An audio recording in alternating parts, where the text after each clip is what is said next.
Hello दोस्तों, नमस्कार। स्वागत है आपका हमारे YouTube channel new education guide के अंदर। तो दोस्तों, हम चर्चा करेंगे हरियाणा कौशल रोजगार निगम। हरियाणा कौशल रोजगार के निगम के थ्रू HKRM के थ्रू टीजीटी पीजीटी आपकी 2024 के अंदर जो वैकेंसी आनी थी वो आपकी आ गई हैं, दोबारा से फिर आ गई हैं। एजुकेशन क्वालिफिकेशन इसके अंदर क्या रहने वाली है, कौन कौन फार्म भर सकता है, अभी मैं भर सकता हूँ नहीं भर सकता, तो सभी को आपको पता लग जाएगा। तो वीडियो को कंप्लीट आप देखें। एज लिमिट आपकी क्या रहने वाली है, एस्टेट की वैलिडिटी यहाँ पे क्या रहने वाली है, कौन कौन एस्टेट वाले कैंडिडेट किस वैलिडिटी वाले जो कैंडिडेट यहाँ पे फॉर्म भर सकते हैं, online form apply last date क्या रहने वाली है। तो कंप्लीट चर्चा हम इस वीडियो के अंदर करने वाले हैं। तो वीडियो बहुत ही इंपॉर्टेंट रहने वाली, वेरी वेरी इंपॉर्टेंट रहने वाली है। तो वीडियो को ज़्यादा से ज़्यादा शेयर करें, अच्छी लगे तो वीडियो को लाइक करें, चैनल को सब्सक्राइब करके घंटी के निशान को दबा लें ताकि जितनी वीडियो डालें उस सभी का नोटिफिकेशन आप तक पहुंचता रहे। तो दोस्तों, अभी चर्चा करते हैं इसके ऊपर कंप्लीट। मैं आपको ऑफिशियल वेबसाइट पे लेके चलता हूं। तो इसके अंदर बहुत सारी वैकेंसी आई हुई है, ठीक है। और आपकी जो पक्की भर्ती भी कुछ आने की संभावना है, क्योंकि अभी इलेक्शन का टाइम है। तो कौशल रोजगार के थ्रू तो भरे ही जाएंगे, आपके असिस्टेंट प्रोफेसर की कौशल रोजगार के थ्रू भरे जाएंगे। साथ साथ में जो है टीजीटी पीआरटी की भी है आपकी, और कुछ पोस्ट आपकी पीआरटी की जो आपकी रेगुलर आने वाली है, ठीक है। और कौशल रोजगार के थ्रू जैसे जो वैकेंसी हैं उससे कहीं ज़्यादा जो है कौशल रोजगार के थ्रू भरी जा रही हैं। तो कौशल रोजगार ने बोल के, हरियाणा कौशल रोजगार ने बोल के हम इसको खट्टर रोजगार बोल सकते हैं, क्योंकि खट्टर साहब ने ये चलाई थी। और हरियाणा का भी एजुकेशन का भट्ठा बिठा दिया इन्होंने, बिल्कुल ठीक है। तो खट्टर रोजगार मिशन बोलेंगे इसको। और अभी इसके अंदर हम चर्चा करेंगे कौन कौन सी वैकेंसी निकली हुई हैं, किस किस सब्जेक्ट की, और कैसे आपको अप्लाई करना है। तो दोस्तों, ये हमारी ऑफिशियल जो वेबसाइट है HKRM हरियाणा कौशल रोजगार खट्टर रोजगार निगम की जो वेबसाइट ओपन हो गई है। तो इसके थ्रू जो आपकी वैकेंसी निकली है सब्जेक्ट वाइज यहाँ पे दिखा रखे हैं। सबसे पहले आपका बायोलॉजी पीजीटी बायोलॉजी के हैं। इसके जो फॉर्म भरे जाएंगे वो भरे जाएंगे भाई 6 तारीख से, आज से स्टार्ट हो चुके हैं, और 11 तारीख तक इसके फॉर्म भरे जाएंगे भाई, ठीक है। 6 से स्टार्ट हो गए हैं। ऑनलाइन अप्लाई करेंगे, इस लिंक पे जाके आप क्लिक करेंगे। सबसे पहले अगर आपने फॉर्म इसके अंदर पहले नहीं भर रखा है तो सबसे पहले आपको जो ऑनलाइन रजिस्ट्रेशन करना है, लॉगिन करके जो HKRM की वेबसाइट पे आपकी फैमिली आईडी के, क्योंकि यहाँ पे जो प्रोसेस होगा भाई अदर स्टेट के कैंडिडेट यहाँ पे अप्लाई नहीं कर सकते।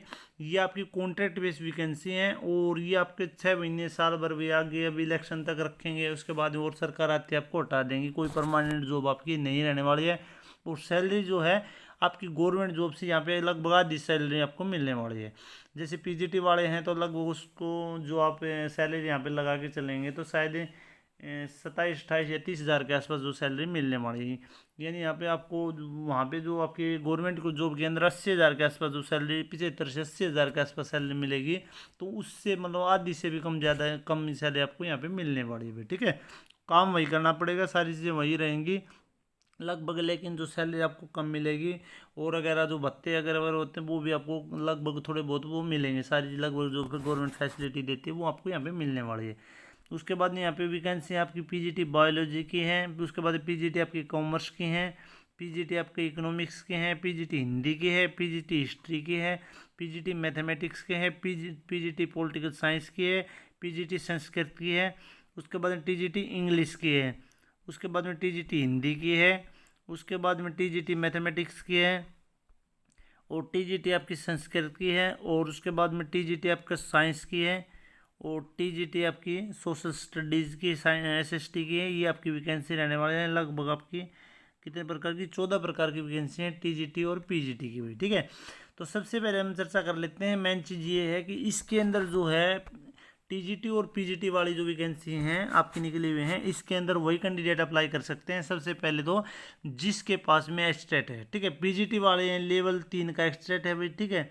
लेवल 3 का पीजीटी वालों के लिए, और टीजीटी वालों के लिए लेवल 2 का एस्टेट अगर आपका उसी सब्जेक्ट से अगर क्वालिफाई है, जिस सब्जेक्ट के अंदर आप अप्लाई करना चाहते हैं, तो आप फॉर्म भर सकते हैं। दूसरी बात ये है, सबसे पहली बात तो ये है भाई कि हरियाणा स्टेट का कैंडिडेट जिसकी फैमिली आईडी है तो वही कैंडिडेट इसके अंदर अप्लाई कर सकते हैं, क्योंकि उसी के अकॉर्डिंग यहाँ पे मार्क्स मिलने वाले हैं भाई, ठीक है। क्योंकि यहाँ पे स्कोर आपके किए जाएंगे, काउंट स्टेट के अलग होंगे, उसके बाद में आपकी फैमिली इनकम के अलग होंगे। जैसे एस्टेट के नहीं हो, वैसे आपकी फैमिली इनकम के, उसके घर में जॉब है नहीं है, उन चीज़ों की यहाँ पे नंबर आपको होम डिस्ट्रिक्ट की वो चीज़ें आपको मिलने वाली है। तो हरियाणा स्टेट का कैंडिडेट इसके अंदर अप्लाई कर सकता है। पीजीटी ले लेवल 3 का स्टेट होना चाहिए, टीजीटी के लेवल आपका 2 का स्टेट होना चाहिए, ठीक है। दूसरा यहाँ पे स्टेट की वैलिडिटी क्या रहेगी, तो जो पक्की भर्ती के अंदर है वही यहाँ पे रहने वाले हैं। तो एस्टेट की वैलिडिटी 7 साल भाई, ठीक है। अभी अब दिसंबर से, जो पीछे दिसंबर का 2023 का, क्योंकि 24 का तो अभी हुआ नहीं है, तो 23 के दिसंबर से आप पीछे के जो आपकी जो है टाइम आप काउंट कर सकते हैं। तो 7 साल की वैलिडिटी है आपकी यहाँ पे रहने वाली है भाई, ठीक है। जो 7 साल आपके यहाँ पे अभी अगर दिसंबर में अगला एग्जाम होगा तब तक आपके 7 साल कंप्लीट होते, तो वो कैंडिडेट यहाँ पे अप्लाई कर सकते हैं। मेन चीज़ ये है भाई, जिसका एक्सपायर हो चुका वो नहीं कर सकता भाई। हो सकता है सोचें भाई मतलब पक्की में तो नहीं भर सकते, लेकिन कच्ची वैकेंसी निकली हुई हैं, कॉन्ट्रैक्ट वाले हैं, तो यहाँ पे हमारा स्टेट अगर वो भी है तो हमने कर तो रखा है, भर देंगे, नहीं भर सकते भाई, ठीक है। तो स्टेट की वैलिडिटी यहाँ पे भी 7 साल रहने वाली, मैं आपको बता दें, क्योंकि अगर आपका वो एक्सपायर हो चुका है तो आपको बाहर कर देंगे, आपका नंबर नहीं आएगा, ठीक है। उसके बाद में यहाँ पे आपकी जो जैसे बायोलॉजी से है तो उसके अंदर आपको क्या है, master degree MSc zoology, botany, biology, bioscience, उसके बाद biochemistry, genetic, microbiology, plant pathology, उसके बाद biotechnology, life science, molecular bio with at least 50% marks provided at the application has be studies botany zoology at the graduation level and BEd from any recognised university and is matrix with Hindi Sanskrit, ठीक है। Main चीज़ क्या है भाई, देखो ये तो आपका biology से रिलेटेड है। मेन चीज़ एक क्या है कि आपकी मास्टर डिग्री होनी चाहिए, जिस सब्जेक्ट से आप भर रहे हैं उससे रिलेटेड जो सब्जेक्ट जैसे इसके अंदर है तो उसी सब्जेक्ट से आपकी जो है मास्टर डिग्री होनी चाहिए। मेन चीज़ कितने परसेंटेज के साथ में, 50% के साथ में आपकी मास्टर डिग्री होनी चाहिए, ठीक है। और जो सब्जेक्ट आपके ग्रेजुएशन लेवल में पढ़े होने चाहिए, ठीक है। उसके साथ साथ में आपकी यहाँ पे बीएड भी होनी चाहिए, तो आप इसके अंदर अप्लाई कर सकते हैं। And matrix with Hindi Sanskrit, यानी मैट्रिक्स के अंदर आपका हिंदी संस्कृत +2 BA या MA या हायर एजुकेशन के अंदर आपका एक सब्जेक्ट जो है हिंदी या संस्कृत आपका होने वन ऑफ द सब्जेक्ट, ठीक है, ये होना चाहिए। Second, certificate of the having qualifying states eligibility test states school education certificate, इसको स्टेट भी बोल देते हैं, in the biology subject in consent good academic record भी आपका होना चाहिए इसके अंदर भी, ठीक है। अमेंडमेंट डेटेड 12/9/2014 के अकॉर्डिंग अमेंडमेंट किया था, उसके अकॉर्डिंग गुड एकेडमी आपका रिकॉर्ड होना चाहिए। Is against the serial number 11 in the item the for the word bio science plant pathology and life science, the word bio science plant pathology shall be substituted expectedly, ठीक है। ये तो अपने subject के अलग से दे रखे हैं भाई, तो आपको पता भी होगा, आपने जिस सब्जेक्ट से ये कर रखे हैं तो मेरे ये सब्जेक्ट से रिलेटेड है, मैंने ये सब्जेक्ट पढ़े हुए होने चाहिए तो मैं भर सकता हूँ, वो आप देख लेना भाई, ठीक है। लेकिन आपका क्या है कि गुड एकेडमिक रिकॉर्ड मांग रखे हैं, यानी पहले गुड एकेडमिक रिकॉर्ड का जो बना रखा था क्राइटेरिया कि 3 सब्जेक्ट के अंदर आपका जो है 3 सब्जेक्ट के जो मार्क्स आपके काउंट किए जाएंगे, ठीक है। 50% आपके 3 सब्जेक्ट के अंदर होने चाहिए गुड एकेडमिक रिकॉर्ड के, यानी आपका 10वीं 12वीं ग्रेजुएशन, ये आपके ग्रेजुएशन +2 ये आपके मास्टर डिग्री के लगा के किसी 3 साल के आप, यानी आपके 3 उसके ईयर के जो है आपके जो है 50% का जो क्राइटेरिया पे रख रखा था, ठीक है। तो आपका सबसे पहले मास्टर डिग्री, साथ में आपका उसी सब्जेक्ट में मास्टर डिग्री, साथ में आपका जो सब्जेक्ट से भर रहे हो उससे रिलेटेड सब्जेक्ट आपको ग्रेजुएशन पढ़े होने चाहिए। उसके साथ में आपके मैट्रिक्स या +2 या हायर एजुकेशन के अंदर आपको पास में हिंदी एक सब्जेक्ट होना चाहिए। उसके साथ में आपका एस्टेट पास होना चाहिए, किसका, लेवल 3 का, इसके अंदर पीजीटी के अंदर। और उसके साथ में जो आपका गुड एकेडमिक रिकॉर्ड है और बीएड है तो आप इसके अंदर अप्लाई कर सकते हैं भाई, ठीक है। ये होगा मेन चीज़, हरियाणा का निवासी होना चाहिए तो वो इसके अंदर अप्लाई कर सकता है। बाकी आपने जो भी सब्जेक्ट हैं उसकी आपको क्वालिफिकेशन देखना, सभी इसके अंदर दे रखे हैं। किसी के अंदर कन्फ्यूजन है तो आप कमेंट करके पूछ सकते हैं, मैं बिल्कुल ब्रीफली आपको बता दूंगा, ठीक है। उसके बाद में टीजीटी का कुछ कैंडिडेट का वैसे आया हुआ तो कमेंट, जैसे मैंने पीआरटी की बनाई थी, सर पीआरटी के अंदर ग्रेजुएशन ज़रूरी है, नहीं है भाई, नहीं ज़रूरी है। अगर +2 और डिप्लोमा दे रखा है तो आप भर सकते हैं, अगर आपने स्टेट कर रखा है तो मैंने पहले भी बताया था, और वही क्वालिफिकेशन है। आप वीडियो को अच्छी प्रकार से देखते नहीं हैं, जल्दी जल्दी करके फास्ट करके या वैसे देख लेते हैं, छोटा छोटा काट के पीछे से, और फिर उसके बाद में पूछते हैं सर मेरी समझ में नहीं, तो समझ में कैसे आएगा। तो कंप्लीट वीडियो को देखो तब आपके समझ में आएगा। फिर भी कोई कमेंट है तो आप क्वेरी है तो आप कमेंट करके पूछ सकते हैं। उसके बाद में टीजीटी का है, जैसे इंग्लिश का है तो क्या होना चाहिए वो मैं आपको बता देता हूँ।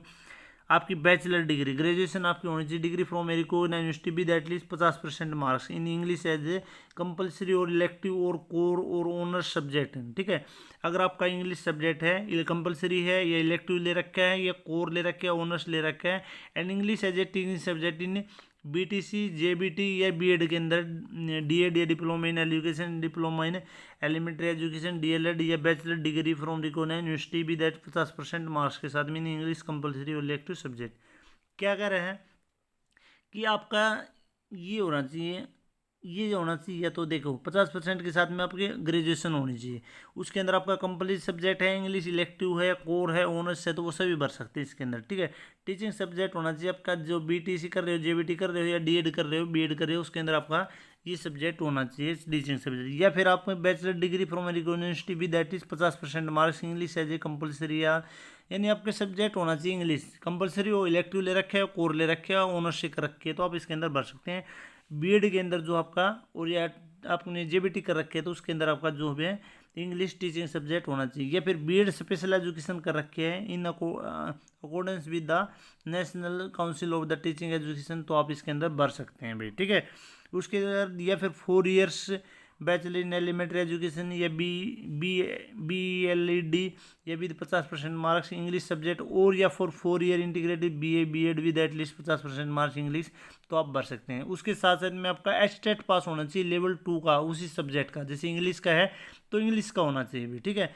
इन the English subject and the Hindi और the Sanskrit as one of the subject in the matrix और हायर एजुकेशन के अंदर आपकी एक सब्जेक्ट हिंदी पढ़ा हुआ आपका होना चाहिए, तो आप इसके अंदर अप्लाई कर सकते हैं। पीजीटी का, पीजीटी लेवल 3 का स्टेट होना चाहिए, और टीजीटी का लेवल 2 का आपका जो है स्टेट पास होना चाहिए। ग्रेजुएशन बीएड और उसके अंदर वो आपका टीचिंग का सब्जेक्ट है। ऐसे ही आपका जो मास्टर डिग्री उसके अंदर भी आपका टीचिंग सब्जेक्ट है, जो बीएड कर रखे तो उसके अंदर वही टीचिंग सब्जेक्ट आपका होना चाहिए, तो आप इसके अंदर अप्लाई कर सकते हैं अभी, ठीक है। तो ये थी लेटेस्ट अपडेट। कितनी वैकेंसी हैं वो अलग से हम एक वीडियो के अंदर अलग से चर्चा करेंगे, किस किस की कितनी वैकेंसी यहाँ पे आने वाली है। तो कंप्लीट चर्चा हमने इसके अंदर की है। अगर कोई भी क्वेरी है तो आप कमेंट करके पूछ सकते हैं। वीडियो को ज़्यादा से ज़्यादा शेयर करें, अच्छी लगे तो वीडियो को लाइक करें, चैनल को सब्सक्राइब करें। अगर आप हिंदी का बैच चाहते हैं, पीजीटी का असिस्टेंट प्रोफेसर का वैकेंसी आपकी जस्ट आने वाले हैं। हिंदी का भी बोल रहे हैं कि एक एग्जाम आपका, सॉरी हिंदी का नहीं, सभी सब्जेक्ट का पीजीटी का एक एग्जाम आपका जो परमानेंट वैकेंसी है उसका हो जाएगा इलेक्शन से पहले, और असिस्टेंट प्रोफेसर का भी लगभग एक एग्जाम हो जाएगा। तो अभी आपकी स्टार्ट कर दो स्टडी, तो आप अपना कोर्स ले सकते हैं हिंदी और हिस्ट्री का, ठीक है। हिंदी का 499 में, और हिस्ट्री का जो है आपको 1500 रुपये मिलेगा। कंप्लीट कोर्स आपको मिलेगा, पीडीएफ फाइल आपको भेज दी जाएंगे आपके व्हाट्सएप नंबर पे। तो अगर आप लेना चाहते हैं तो अभी आप ले सकते हैं। बाद में जो है जैसे वैकेंसी आएंगी तो इसका रेट, परमानेंट वैकेंसी आते ही असिस्टेंट प्रोफेसर या पीजीटी की, तो इसका रेट बढ़ जाएगा, इतने में आपको नहीं मिलने वाला। तो आप लेना चाहते हैं तो आप व्हाट्सएप का नंबर मिल जाएगा, उस पर कॉन्टैक्ट कर सकते हैं। सक्सेस इन हिंदी अकेडमी पे या इस पर कर सकते हैं, दोनों चैनल पे आपको मिल जाएगा। फिर मिलते हैं नेक्स्ट वीडियो में। वीडियो देखने के लिए धन्यवाद। जय हिंद, जय भारत।